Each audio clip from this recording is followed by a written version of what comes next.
Tauta Latvijā, klausaties, es šorīt esmu pārsteigts, reku rakstīts, vai Aitiņa zina, ka viņa ir pazudusi, Tauta Latvijā, afca, jā,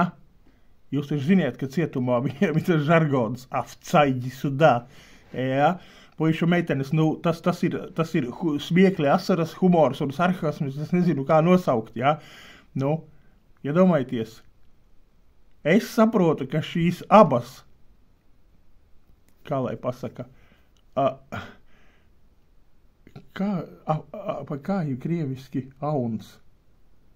Baran. Reku, afcai baran, krieviski laikam jāpasaka, jā, jo viņi ir, man liekas, viens no viņiem ir krievvalodīgais cilvēks, es nezinu, vai abi. Īsāk sakot, točna šitas afcai baran, nezinu, ka viņi ir pazuduši. Jā, un te ir no sērijas aklais aklajam ceļu rāda, un abi iekritīs bedrē. Saprotiet, cilvēki? Tāpēc es jums stāstu, cenšos savu kanālā visu laiku topīt un stāstīt un rādīt, ja, ka Latvija ir nolādēta zeme un cilvēki šeit ir pazuduši, ja, un tie, kas stāvais kancelēm, tie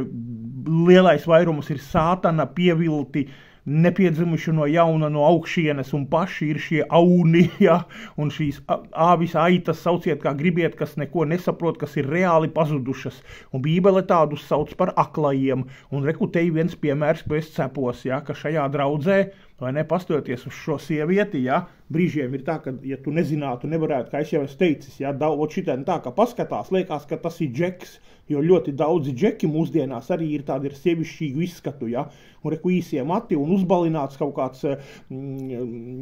seksuāli neapmierinātais vai kā tas pubertātes vecuma, reku, tur, ir taču tie jaunieši 13, 14 gadi, šitā, uzkrāsojās, ja, un nav dabūjuši, kā mēs teiktu, vai ne, meiteni, un var sakot, ļoti atgādina tādu pubertātes vecuma šito džeku, ja, kurš ir tas emo, ja, beigās, kad tu vēlāk sāc kaut ko tur to sāc ieklausīties, ielasīties, kā,